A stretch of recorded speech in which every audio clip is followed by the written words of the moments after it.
Before starting the video, you should know that you can now start training at the channel's official Chess Masters Academy, an impressive academy that has everything, and I'm going to leave a video down in the description where I explain everything you can do there, so I won't take up any more of your time. For all of you interested in truly improving your chess game, you'll see that it's super practical and, above all, super effective. So I'll leave the explanatory video down in the description. And for everyone else, enjoy this video. Hello everyone, welcome to a new chess video. Welcome to the Belgrade Gambit, a gambit that's gonna blow your mind. It's a gambit we've never brought to the channel before, right? And you're gonna love it, I'm absolutely sure. Pay attention to this. When can we play the Belgrade Gambit? Well, whenever they play the double king's pawn. Why? Because now we'll play knight f3, they'll respond with knight c6. Notice that this is the most common thing in chess. I'm sure all of you have played this position thousands of times. And then the Belgrade Gambit comes after the wonderful move knight c3. If I ask you what move this is, what opening this is, almost all of you will be able to tell me it's the four knights game. Why? Because it's usually met with knight f6, and we're in the four knights game. Well, pay attention. This opening, I don't know if you remember, but I made a video recently where we saw it was the most successful opening of all 2024. There was no other opening with a higher success rate. However, we're going to tweak it a bit and introduce the Belgrade Gambit, which involves, after the four knights game, playing this wonderful d4, which I honestly didn't think was so powerful until I studied it in depth and was left stunned seeing the results. I know from the bottom of my heart that you're gonna love it, because I know you. It'll let you win quickly, safely, it's easy to memorize, so this video meets all the requirements to be a total success. Pay attention to this Belgrade Gambit. What's the most common response here? Well, without a doubt, pay attention to this. It's capturing this pawn. Why? Because if they don't capture this pawn, the threats are multiple. Now, we're threatening to capture this pawn here. Notice we have it defended by the knight, so they couldn't recapture it. And besides, defending it wouldn't be the best option either, because they let us gain a lot of initiative. Notice that if they come here, we could keep attacking. They'd have to come here. We could even exchange the double pawns. It's clear that here, the best move, this knight is here, after the Belgrade Gambit, is to capture this pawn.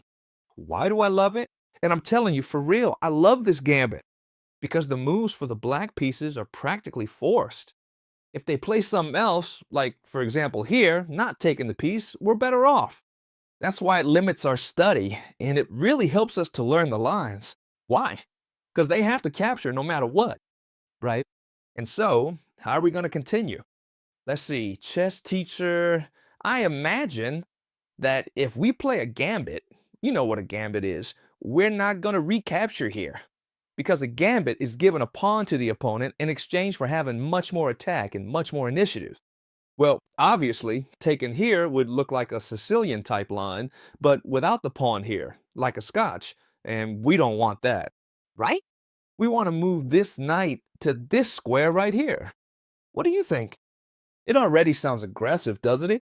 And here, we're no longer faced with different doubts, right? What's black gonna do? Well, let's analyze it without any problem at all.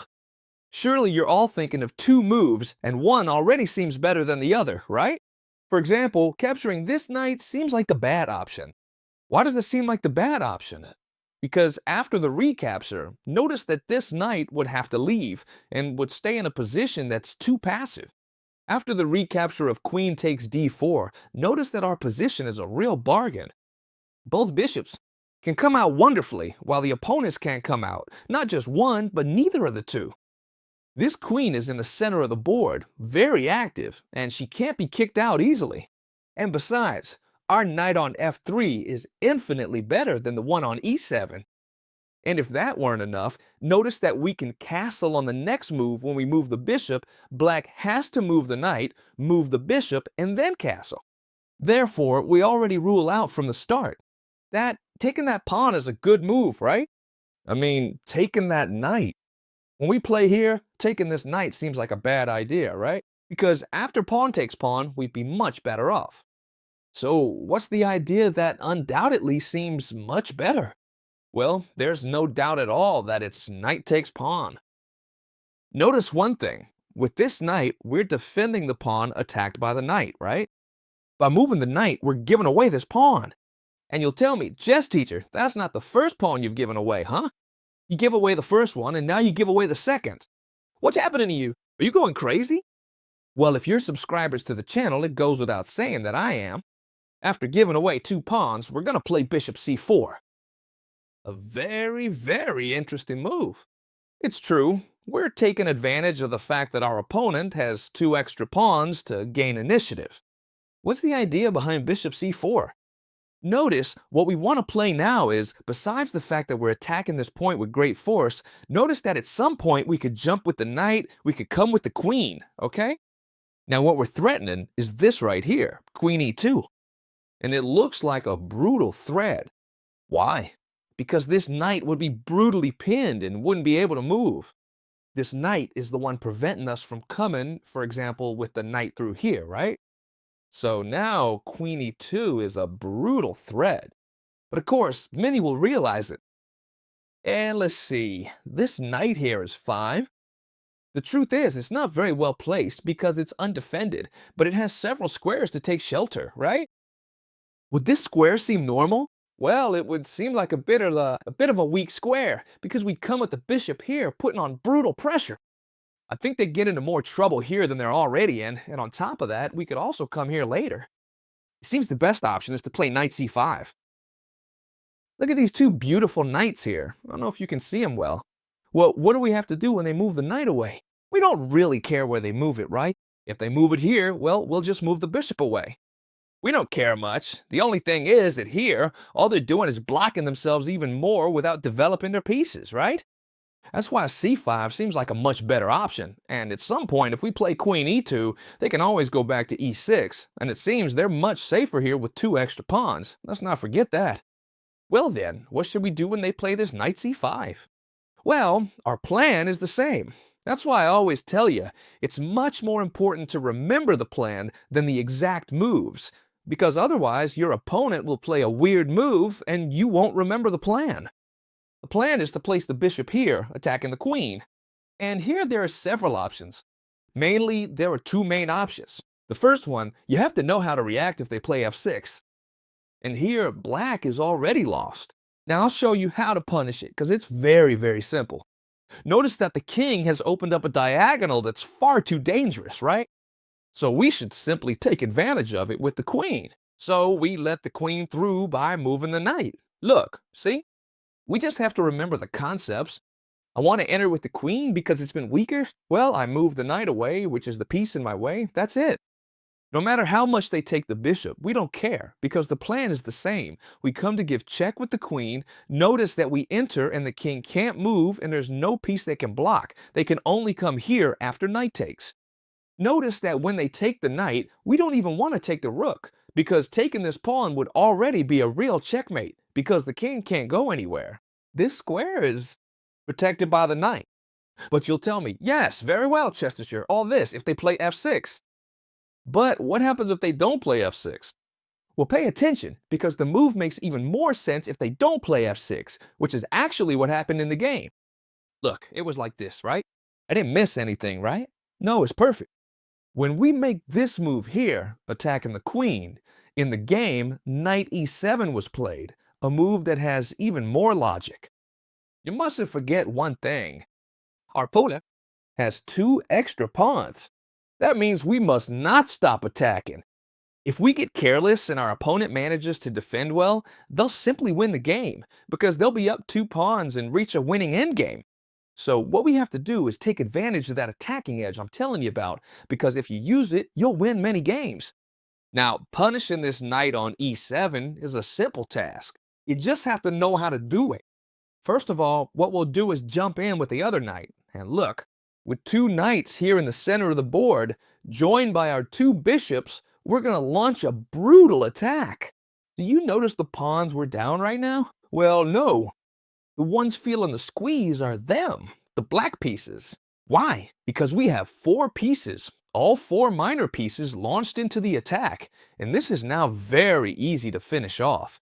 No matter what they do, we'll have plenty of combinations, which you'll have to think about, of course, in your own games. However, I'll show them to you in case you don't want to think, because they're very simple if you know them. Notice that here the best move in the position is knight to e6. Why? Because it blocks the diagonal of this very powerful bishop, right? That joins up with the knight, plus it defends the d4 pawn, right? And it also attacks this bishop that's undefended. So, how should we continue? Well, we must continue putting more pressure on the f7. This time, we bring in the queen. Queen to f3. Look at that brutal pressure with the knight, the queen, and potentially the bishop. However, here it seems like we're blundering a super strong move. Knight takes bishop seems to defend everything. It defends this point, attacks the queen, and on top of that wins a bishop. Now we're down a bishop and two pawns. Well, I don't think you'll expect the move that's coming next, because being down so much material, I'm sure many of you are thinking knight takes pawn, but it doesn't work, because after queen takes knight, no matter how much we push here, the king escapes and we're down too much material. We'd be down two pieces and a pawn, all right? And at this moment, being down so much material, notice that the move is to sacrifice the queen. Incredible, isn't it? Does it give you goosebumps or what? We sacrifice the queen, check. They can't take with the king because of the knight. They must capture with the knight, and then we simply jump in with this knight to give check, clearing the way for the bishop and the knight. Check, the king can't move, they have to capture, and now, yes, ladies and gentlemen, checkmate with this bishop. Well, if that seems spectacular to you, it was only the warm-up. Now comes the best part of the video. At the beginning of the video, I explained that when playing d4, which is the Belgrade Gambit, they had to capture no matter what, right? And then, what should we have played? Remember it well, okay? The good thing about these videos is that you think along while I'm explaining it, okay? Even if you watch the video a second or third time, you keep studying it. So let's see if you remember from the first time. This is super important, okay? I explained that capturing this pawn had drastic consequences because it freed us up too much to attack with the two knights and the two bishops. However, you told me, chess teacher, that eating here, it was also a very bad option because after the pawn recapture, this knight had to move away, you remember, right? No matter how much it moves here attacking the pawn, we'd recapture with the queen and end up with a much better position. The two bishops are free, the queen that's hard to attack. Yes, all this is very well, chess teacher, it's true. I also see that I'm better off here. But let's see, I don't have the attack from before, and as much as I'm better, I don't know how to punish it. Well, pay attention, because you'll want them to play this. And watch out, they play it a lot. They don't just play knight takes pawn, but many people play knight takes knight, okay? You must know how to punish it. You'll wish they play this, because they leave you with a free hand. This is just too easy to win the game. And you'll start by simply applying this theory. Look, first, no matter what they do, right? Notice that the most normal thing is for them to play d6. They must develop their pieces. And, for example, this bishop can't come out because if they advance this pawn, we take the rook, right? The most normal is d6. Without a doubt, you'll see. It's the most natural move, and I'm sure you were thinking of it too. Very well, they must develop some piece since they only have the knight. Now, after d6, we simply play bishop d3. Our key move, right? Why bishop d3? Because we want a castle, and on this diagonal, we're very well placed, aiming towards the castle, yes? Just like that. But anyway, this isn't the important part. The important part is what comes next. To develop this bishop, notice they can't come here because we'd capture it with the queen. They can't come here because we capture it with the bishop. They can't come here because we capture it with the pawn, and here would be very sad. The most used move here, which I've looked up, is to come with the knight here attacking the queen, trying to get us to capture this knight and develop the bishop. That's what they want, and in fact, we're going to do it. There's no problem at all. We exchange this bishop for this knight, we're not worried. If they don't do it, absolutely nothing happens. Our idea is exactly the same, okay? What is our idea? Well, what we want is the castle, whether they make the exchanges or not, right? Pay attention to the idea we have. Here, the black pieces can almost give up already. And you'll tell me, chess teacher, how can that be, if we're not doing that badly, right? With the black pieces, we have the same material. Black even has a bishop pair. Yes, but our position is so extremely good and so restrictive that they can't do absolutely anything. I'll tell you, this queen is powerfully placed. It aims at this point. So they can never develop this bishop and they can never castle. They can't develop this bishop through here because we capture here. They can't develop it through here because we capture the rook. So we're threatening rook e1 check. They can't cover because we capture here. They can't cover because this pawn is super well located. So now, if you look at the position again, I haven't changed anything. I'm sure that now, after this little 10-second explanation, you see the position very differently, and you come to the conclusion that it's true. Here, the black pieces can't do absolutely anything. And so they even prefer to play bishop e7, sacrificing a pawn, and they say, well, it doesn't matter, eat a pawn, but at least I develop, right? And nothing happens, because here, no matter how much you attack my rook, I come here with the bishop.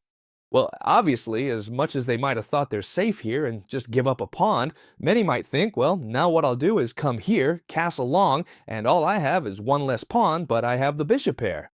No, no, no, no, they can already resign here. They can't do absolutely anything. As much as they think here that this move saves them, it does absolutely nothing. Why? Because we have a pretty strong move, which is rook to e1. Notice the power of thinking about the plan, and not just memorize moves.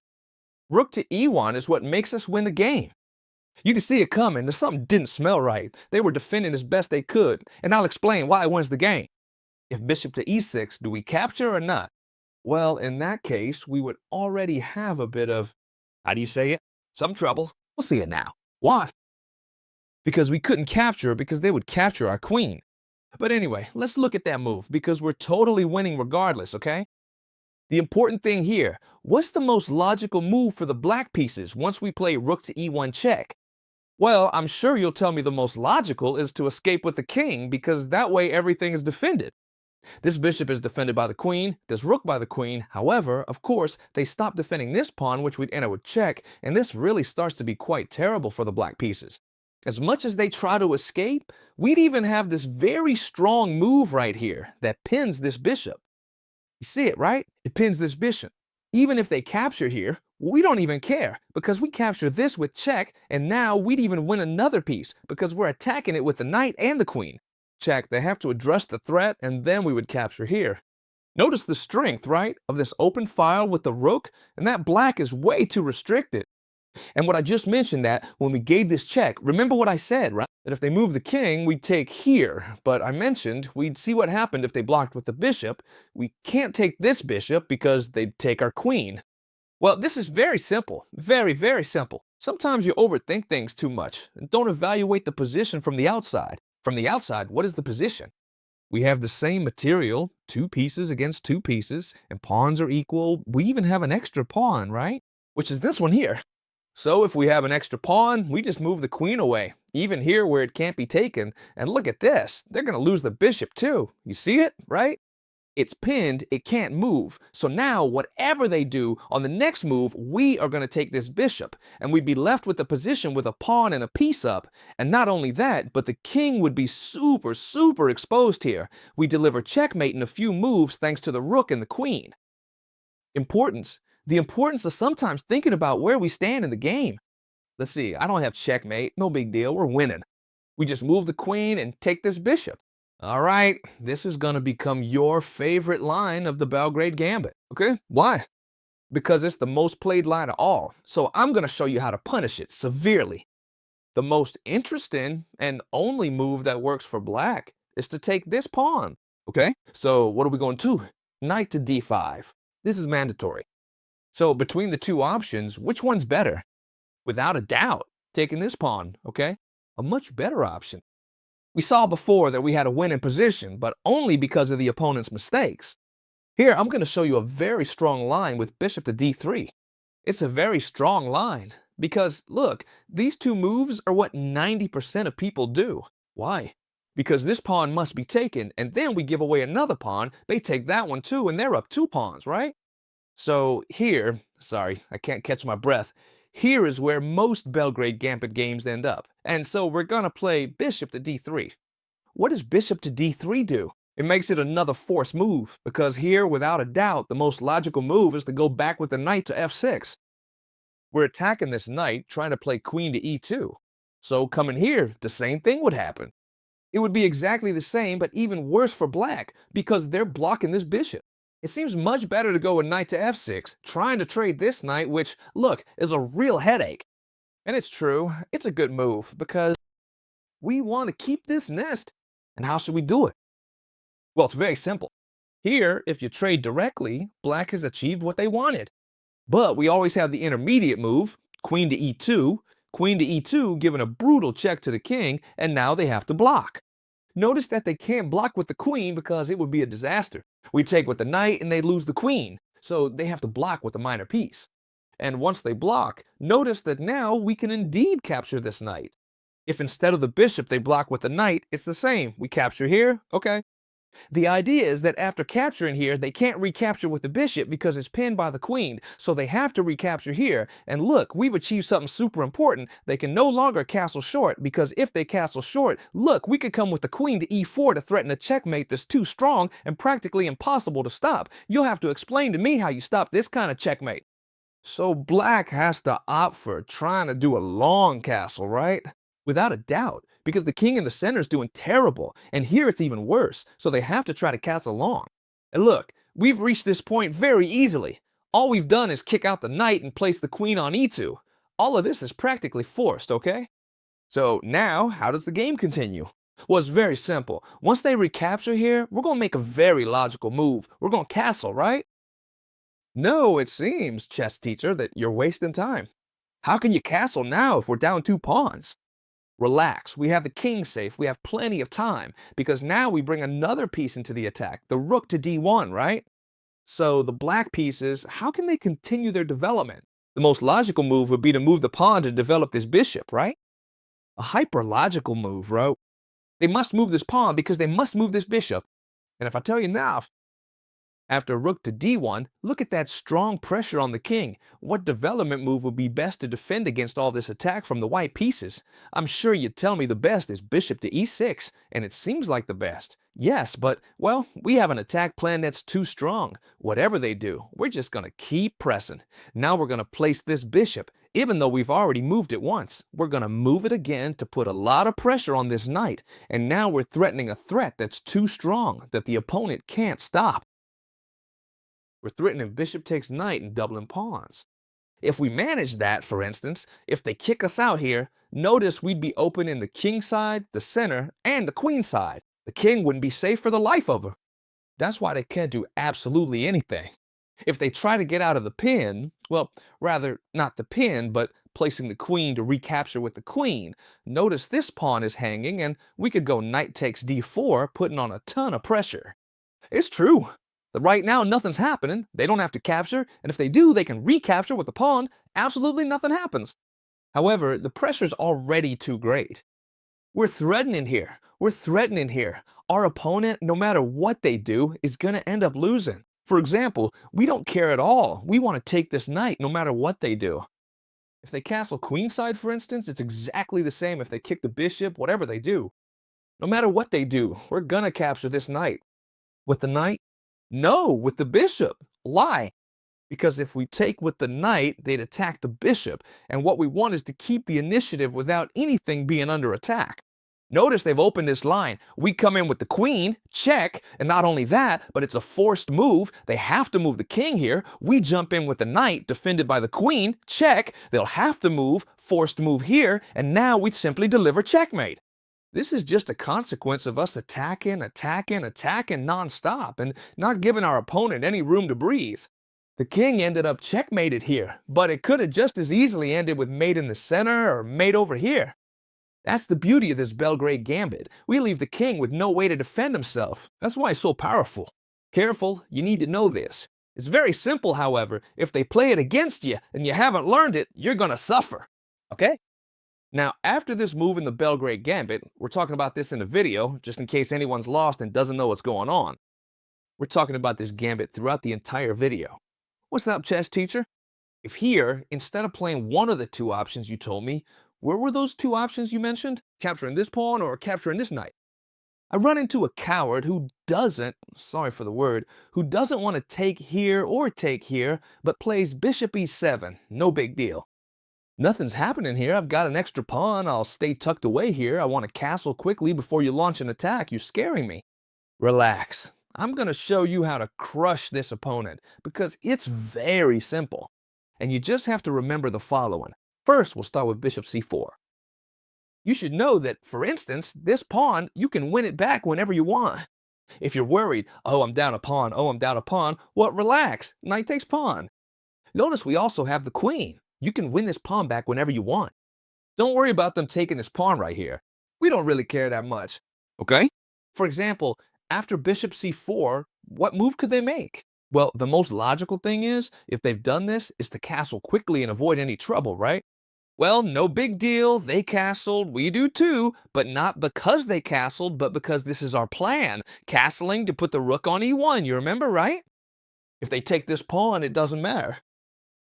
Are you down 2 pawns? Yes, but we know how to live with being down 2 pawns, because we know how to attack. If they don't capture that pawn, even better. We have a very similar attack, and we also have more material, right? Rook 1, it's no big deal. It's true that to avoid losing time here, they can come here trying to gain a tempo by kicking out our bishop. What should you do? Come here? Come here? Nah, I recommend bishop f4. Here we are, hanging this bishop, and we don't care if they capture it or not. Why? Because if they fall into the trap, perfect. Well, it's not a trap, but we would simply be much better off if they capture, right? But if they didn't capture it, it's fine, because bishop f4 is a totally valid move. We have this super strong knight attacking here, along with the bishop. We can win back this pawn. We have a great position, whether they take it or not, but just teacher, what happens if they take it? Because here most will see that if they come here, it's to kick out this bishop. We play bishop f4. Why are you hanging this bishop?